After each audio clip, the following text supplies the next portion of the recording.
Assalamualaikum warahmatullahi wabarakatuh. Berjumpa lagi dengan saya, petani Indonesia sejahtera. Pembahasan kali ini masih di seputaran umbi porang, yang mana di bulan 6, 7, 8 ini adalah masa-masa panen untuk tanaman porang. Karena porang ini memiliki siklus atau perputaran masa tumbuh dan masa dorman atau mati suri ini. Inilah saatnya di bulan 6, 7, 8 adalah masa-masa di mana terjadinya dormansi atau dorman atau mati suri untuk tanaman porang ini. Nah, di bulan 6, 7, 8 ini sesungguhnya adalah masa di mana petani khususnya umbi porang ini harusnya menikmati hasil jerih payahnya dari menanam umbi porang ini. Setiap petani itu tidak sama satu sama yang lainnya. Mereka itu berbeda-beda. Artinya berbeda-beda. Ada yang petani ini hanya ya 1 petak, 2 petak atau 5 petak, atau 1000 meter, 2000 meter, 5000 meter. Ada yang 1 hektar. Jadi tidak sama satu dan yang lainnya. Tapi kalau untuk porangnya sendiri itu sama saja. Ya ini di bulan 6, 7, 8 yaitu dia masa dormansi atau dorman dari porang itu, atau masa panen sebenarnya. Nah, apabila petani-petani yang besar atau yang memiliki modal yang cukup besar untuk budidaya porang ini, kalau modalnya dari sendiri atau modalnya dari kantong pribadi, itu mungkin masih aman. Artinya aman apa? Apabila di tahun ini harga tidak sesuai harapannya, tidak akan dibongkar itu umbi porang, biarkan di tanah dan akan dipanen di tahun berikutnya. Itu kalau pemodal sendiri. Nah, bayangkan apabila porang ini dibudidaya atau ditanam modal dari kur atau pinjam uang. Kadang pinjam itu bisa dari bank, bisa dari saudara atau famili, atau juga dari kerabat yang lainnya. Dengan harapan pada saat nanti panen, umbi porang dipanen atau dibongkar, lalu dijual dan hasilnya ya mungkin kesepakatan bersama sebelumnya. Nah, itu jenis petani yang kedua. Artinya apa? 50-50. 50-50 dari hasil modal yang ditanam itu, apakah bisa menutupi modal yang telah tertanam porang itu dari perawatan, bayar orang dan lain sebagainya. Nah, itu yang petani-petani yang dakdikduk menurut saya. Dakdikduk benar itu. Saya yakin. Kenapa dakdikduk? Kalau tidak dipanen, maka akan diuber-uber itu yang punya uang. Iya kalau saudara yang ngerti. Kalau yang tidak ngerti, gimana coba? Pasti kan ada yang namanya, gimana sih kan gitu. Ya itulah romantika menanam porang ini.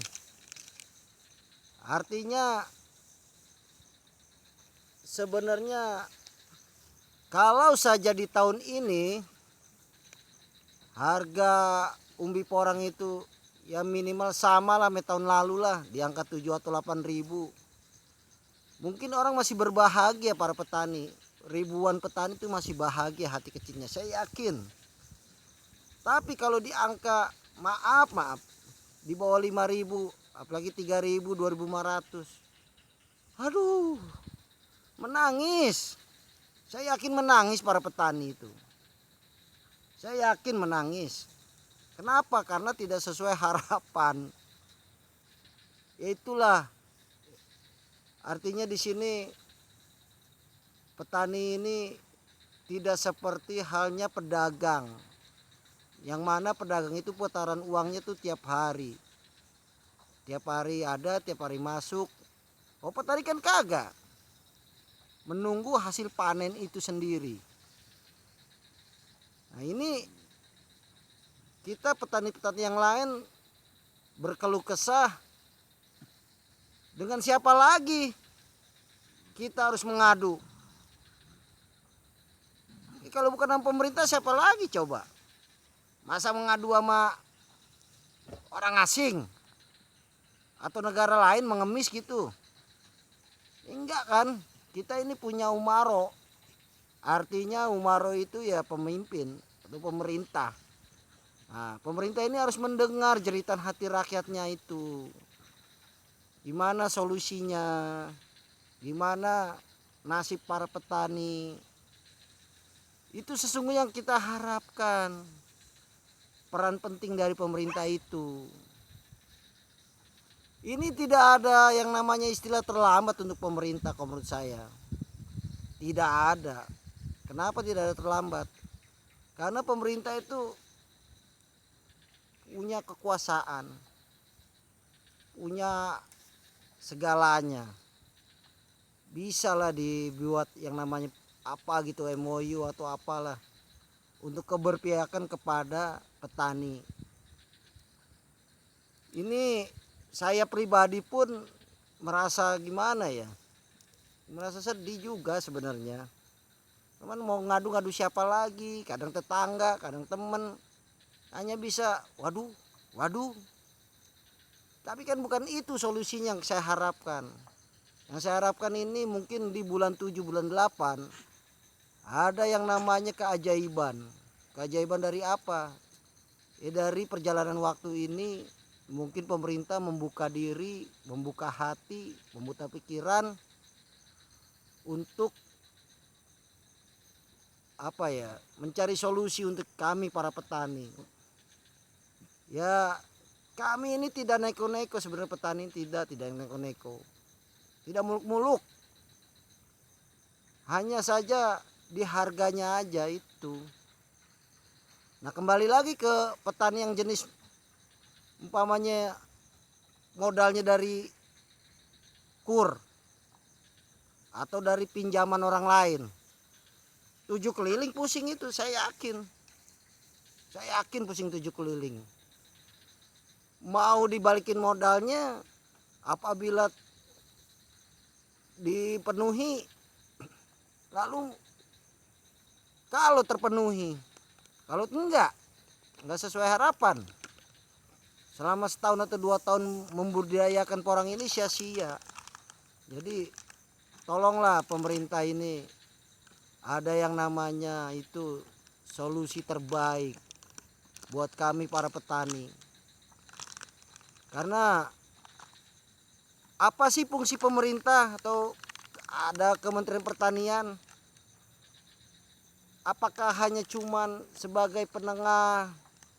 Apakah cuma hanya membuat aturan tapi tidak memberi solusi, contohnya kepada kami para petani porang ini?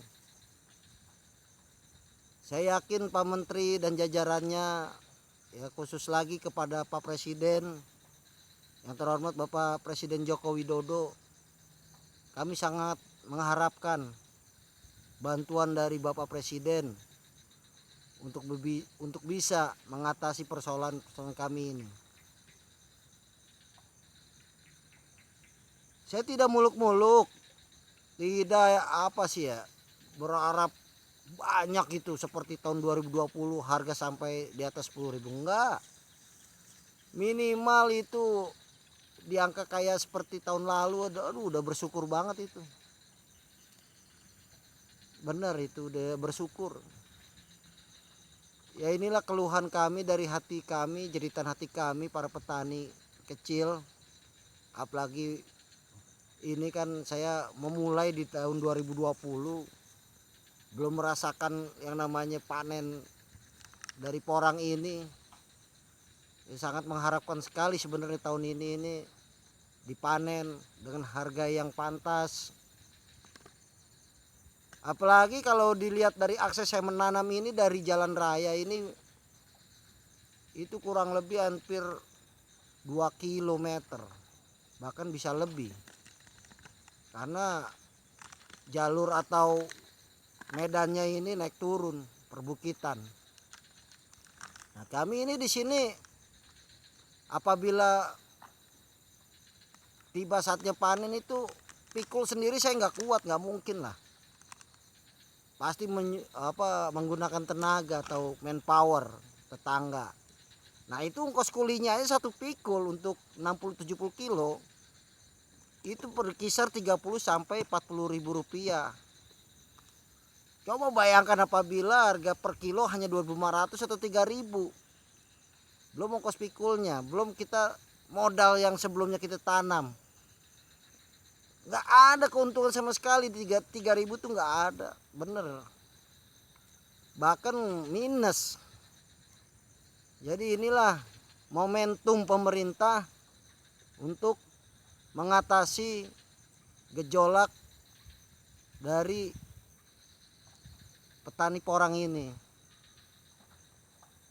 Ya nggak ada salahnya pemerintah nampung dulu gitu umbi produksinya. Kan banyak gudang itu di bulog-bulog itu kan, dibeli sama pemerintah dulu, ditekel dulu. Masa nggak bisa? Nggak mungkin. Jadi jangan biarkan kami ini tanpa arah yang jelas gitu. Karena pemerintah adalah memiliki mandat atau amanat rakyat yang harus diemban. Pada saat mereka sumpah jabatan itu kan memegang kitab suci itu masing-masing kepercayaannya. Jadi jangan mengingkari sumpahnya itu, awalnya itu. Ayolah, tolong kami para petani ini, carikan solusi yang terbaik. Itu aja sih keluh kesah kami sebagai petani kecil, agar supaya diperhatikan lagi. Semoga bangsaku ini, bangsa Indonesia, menjadi bangsa yang jaya, makmur, adil, dan sentosa sesuai dengan amanat undang-undang yang ada di perundang-undangan kita atau yang ada di butir Pancasila yang kelima khususnya, yakni keadilan sosial bagi seluruh rakyat Indonesia. Itulah cita-cita bangsa ini berdiri. Mohon maaf apabila kata-kata ini kurang berkenan atau perkataan saya ini tidak terlalu sopan, tapi inilah jeritan hati kami sesungguhnya. Sekali lagi saya mohon maaf apabila ada kata-kata yang kurang berkenan. Assalamualaikum warahmatullahi wabarakatuh.